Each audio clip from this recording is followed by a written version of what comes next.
जी, अभी 2 दिन पहले की बात है, आप ही ने विजय बहुगुणा से एक्सक्लूसिवली बातचीत की थी और विजय बहुगुणा ने कई तारीखें भी गिनवाई थी और कहा था कि फला तारीख को हरक सिंह रावत आ रहे हैं, फला तारीख को हरीश रावत आ रहे हैं, लेकिन अभी तक न्योता तो कहीं से नहीं मिला है, किसी भी नेता तक न्योता नहीं पहुंचा है। बातचीत हुई होगी आपकी उनसे? देखिए, यही सबसे बड़ी ताज्जुब की बात है। जब हमने मुख्यमंत्री से बातचीत की महुआ न्यूज लाइन ने, तो उन्होंने ये कहा कि 2 तारीख का समय तय किया गया है। हरक सिंह रावत और प्रदीप टमटा वो सितारगंज आ रहे हैं और 3 या 5 तारीख को हरीश रावत आएंगे सितारगंज। पीसीसी ये कार्यक्रम तय कर रहा है, लेकिन आज की तारीख तक अभी तक ये तय नहीं हुआ है कि हरक सिंह रावत कब जाएंगे, प्रदीप टमटा कब जाएंगे या स्वयं हरीश रावत को किस तारीख को सितारगंज चुनाव प्रचार के लिए जाना है। और यही एक वजह है कि जो हरीश रावत खेमा है वो ये कह रहा है कि मुख्यमंत्री एक तरफ तो सार्वजनिक रूप से ये कह रहे हैं कि इन लोगों को सितारगंज आने से कोई नहीं रोक रहा है। हालांकि मुख्यमंत्री ये भी कहते हैं कि उन्होंने पिच तैयार कर दी है और अब उनकी जो बैट्समैन है वो सितारगंज आके चौके छक्के मारेंगे। सीधे तौर पे ये संकेत हरीश रावत और हरक सिंह रावत और प्रदीप टमटा की तरफ है, लेकिन अभी तक उनको ये सूचित नहीं किया गया, उनको कोई सूचना नहीं दी गई है कि उन्हें कब सितारगंज पहुंच के मुख्यमंत्री का चुनाव प्रचार करना है। जी अजय जी, देखा जाए तो ये चुनाव प्रचार का जो कार्यक्रम है वो भी अपने आप में फसाद बनता जा रहा है। जरा सी बात को लेकर राजनीति की जा रही है, खत लिखे जा रहे हैं, लीक हो रहे हैं, जानते सब हैं, समझते सब बूझते हैं, लेकिन फिर भी कोई ना कोई मौका या तो अपनी तरफ से बनाता है या फिर उस मौके का फायदा उठाना चाहता है। तो ये कार्यक्रम का जो फसाद है, इसे निपटाने के लिए क्या आला कमान भी यहाँ पर कोई तैयारी कर रहा है? क्या आला कमान भी इसमें इंटरवीन कर सकता है?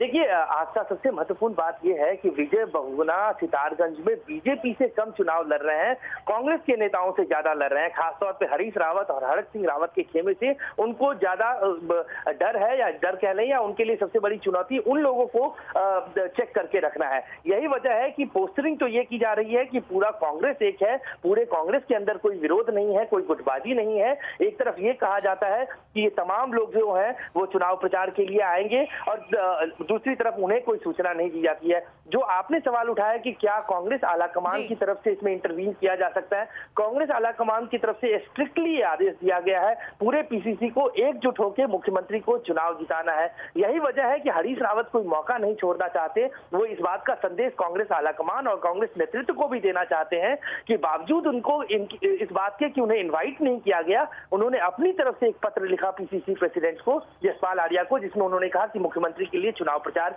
करना चाहते हैं और इसके बाद भी उनको प्रचार का मौका नहीं दिया जा रहा है। तो हरीश रावत ये संदेश कांग्रेस नेतृत्व को भी देना चाहते हैं।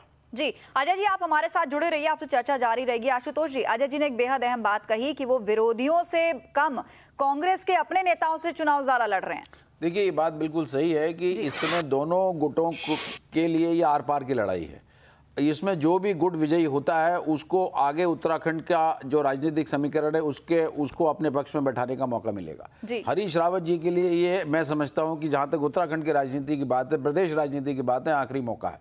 इसके बाद उत्तराखंड में मुझे नहीं लगता है कि हरीश रावत जी को पैर जमाने का मौका वहाँ के प्रदेश अध्यक्ष यशपाल आर्या और मुख्यमंत्री विजय बहुगुणा देने वाले हैं। इस बात को उनका गुट बखूबी समझता है। और इसके बाद बहुत बड़ी बात, अगर ये भी बहुत असंभव नहीं होगा कि उसके बाद एक बहुत बड़ा उलटफेर वहाँ प्रदेश कांग्रेस में भी हो जाए, और इस बात को बखूबी समझते हुए वो हर चाल और हर पैंतरा हरीश रावत चल रहे हैं ताकि हाईकमान तक ये मैसेज जाए कि देखिए, मैं तो मुख्यमंत्री को जिताने के लिए तैयार था, लेकिन उन्होंने ही अपनी तरफ से पहल नहीं की। ये बात बहुत दिलचस्प है और ये जो लड़ाई है ये महज बीजेपी और कांग्रेस के बीच में नहीं है। ये लड़ाई जो है कांग्रेस की बहुगुणा और बहुगुणा विरोधी खेमे की ज्यादा बनती जा रही है। जी, लेकिन इस तरह से धड़ों में बटे हुए, यूनिट्स में बटे हुए, या ये कहिए कि एक पार्टी के अंदर कई लोग एक ऑटोनॉमस बॉडी की तरह काम करने लगे हैं, कि ऐसे सरकार कब तक चल पाएगी? देखिए, यहाँ ये इस तरह की स्थितियाँ तो अब राजनीति में आम बात हो गई है। आप किसी प्रदेश के राजनीति में देखिए, वहाँ मुख्यमंत्री का विरोधी खेमा बरकरार रहता है वो मुख्यमंत्री के सामने तरह तरह की चुनौतियाँ पैदा करता है। लेकिन ये उत्तराखंड की राजनीति, जो कि छोटा राज्य होने के नाते, ये परिस्थितियाँ और ये स्थितियाँ ज़्यादा गंभीर हो जाती हैं।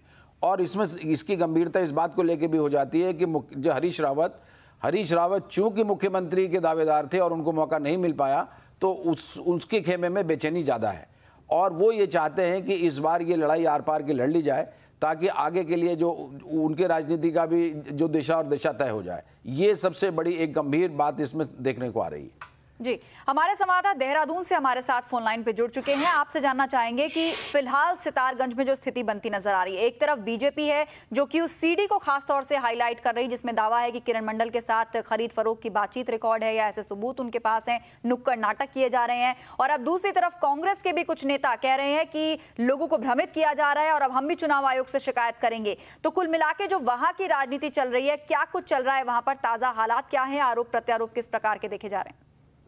देखिए, आज तो सबसे पहले ये जानना जरूरी हो जाता है और ये जानना भी बहुत जरूरी है कि किरण मंडल की सीडी में क्या है और आखिर किशोर राय अभी तक सामने क्यों नहीं आए, और अगर किशोर राय है तो कहां पर है, और वो सीडी की सभी जो तथ्य का जो उजागर किया था तो वो अभी तक सामने नहीं आ पाया। आखिर उस सीडी में क्या है, और कहीं ना कहीं इस बात को लेकर कांग्रेस भी कहीं रही है कि क्या है उस सीडी में, और डर भी रही है। और जैसे कि आज धर्माना जी ने यहाँ प्रेस कॉन्फ्रेंस करते सीधे तौर पे कहा कि चुनाव आयोग में हम चिट्ठी देंगे, चिट्ठी पत्र लिख रहे हैं और तमाम भाजपा की शिकायत की है।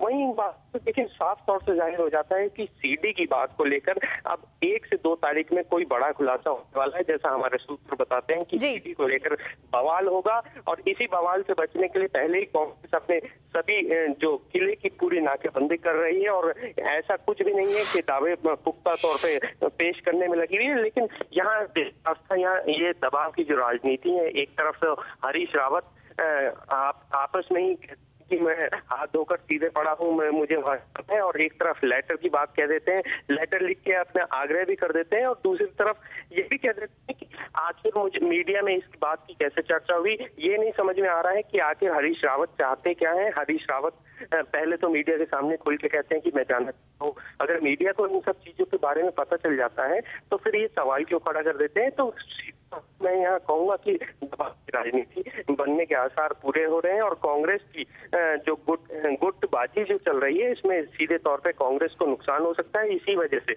विजय बहुगुणा ने बहुत सोच कर ये बयान दिया कि यहाँ पर ज्यादा से ज्यादा लोग ना आए, जो भी आए कार्यकर्ता आए और मेरी इजाजत लेकर आए। एक सीधे से संदेश दिया था कि बड़े नेताओं का हस्तक्षेप ना हो, मैं अपने आप संभाल लूंगा, मेरा परिवार काफी है इसे संभालने के लिए।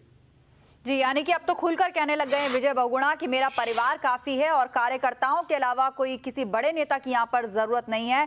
घूम फिर कर बात वही आ जाती है विजय बहुगुणा पर कि जहां फूक फूक कर कदम रख रहे हैं, किसी पर भरोसा नहीं कर सकते कि क्या जाने कौन अंदर गुट में किस प्रकार से उनको नुकसान पहुंचाए। और अब तो जो मौजूदा हालात है अभिषेक ऐसे लग रहे हैं कि खुद बहुगुणा भी शायद कंफ्यूज होंगे कि किस पर भरोसा करे, किस पर ना करे, या जो भरोसेमंद पास में बैठा है कहीं वो ही कोई ऐसा पेच लेकर सामने ना आ जाए जिससे उन्हें नुकसान उठाना पड़े।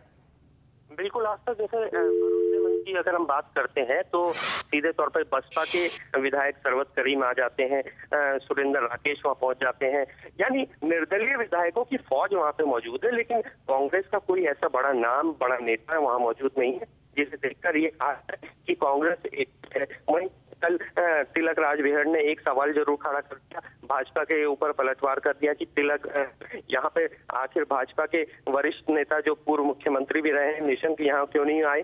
तो तकरीबन एक दूसरे पे आरोप प्रत्यारोप का दौर जारी है। लेकिन यहाँ फिर आस्था मैं बताऊंगा कि सीडी में जरूर कोई बहुत बड़े पुख्ता सबूत है भाजपा के साथ, भाजपा के पास, जो वो इस समय चुपचाप की है और किशोर राय को अपने पास हिफाजत में रखे हुए, जैसा सूत्र बताते हैं कि किशोर राय भाजपा के संरक्षण में है।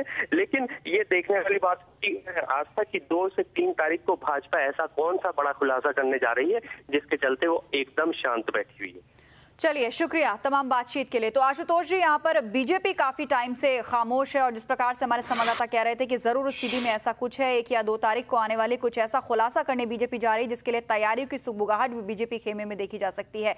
अगर यहाँ पर बात की जाए बीजेपी की, तो बीजेपी की जंग आपको यहाँ पर कितनी आसान लगती है? क्योंकि विजय बहुगुणा सिर्फ ना अपने गुटों से निपट रहे हैं बल्कि तमाम कभी सीडी कांड का जवाब दे रहे हैं, कभी किशोर राय को हैंडल करते हैं, कभी कोई ना कोई नया फसाद उनके सामने आता है। तो बीजेपी के लिए ये क्या सकारात्मक साबित हो सकता है? कितना फायदा हो सकता है बीजेपी को इस सबका या नहीं? देखिए, जहाँ बीजेपी के पास जो सीडी के रूप में एक तुरप का पत्ता है जी, और कहा तो ये भी जा रहा है कि इस सीडी को बनवाने में और ये सारे इंफॉर्मेशन मुहैया कराने में कांग्रेस के एक गुट का हाथ है जी। और वो उसी सिलसिले में लोग बाग यहाँ तक कहते हैं कि इस सिलसिले में कांग्रेस के नेताओं की और बीजेपी के नेताओं की गुपचुप मीटिंगें चल रही हैं और उसमें आपको कुछ दिन पहले आपने देखा होगा, खबर आई थी कि कोश्यारी जी की और हरीश रावत जी की कहीं मुलाकात हुई है। बिल्कुल, और खंडूरी से हरक सिंह रावत मिलने पहुंचे हैं, कई मुलाकातें हो चुकी हैं। और निशंक की और हरक सिंह रावत की मुलाकात हुई है। तो ये सब चीजें भी पीछे जो है पर्दे के पीछे चल रही हैं, और ये बेईमानी नहीं कह सकते आप इनको, आप इन सब घटनाओं को आपको जोड़ के देखना पड़ेगा। और ये जो सीडी एक ऐसा तुरुप का पत्ता बीजेपी का हाथ लगा है, इसमें जिस तरह के सबूत उन्होंने इलेक्शन कमीशन के सामने रखे हैं और जिस चश्मदीद गवाह की बात उन्होंने की है, उसका कहना यह है कि ये सारा लेन देन उसके सामने हुआ है। और निश्चित रूप से कांग्रेस का एक गुट इस सीडी को मुद्दा बनाने में लगा हुआ है, चाहे सामने से वो कुछ भी कहें, इस सीडी का खंडन करने को कांग्रेस के नेता तैयार नहीं है। तो बीजेपी के पास ये एक सीडी, एक इस तरह का एक मुद्दा हाथ लग गया है, इसको वो जरूर कैश करना चाहेंगे। एक बात मैं और कहना चाहता हूं, इसको भाजपा ने भी अपने प्रतिष्ठा का प्रश्न बना लिया है, और वहां सारे तमाम विधायकों को ये निर्देश दिए गए हैं कि वो सितारगंज जाकर के और पूरे चुनाव को संभालें, और आरएसएस भी इसमें सक्रिय होने वाला है, और आरएसएस भी चुनाव की कमान अपने हाथ में लेगा। और मैं समझता हूं कि अब विजय बहुगुणा के लिए आगे की लड़ाई बहुत फूक फूक करके उनको लड़नी पड़ेगी। उनको न केवल भाजपा से लड़ना है, बल्कि अपने विरोधी गुटों को भी उनको ध्यान में रखना पड़ेगा।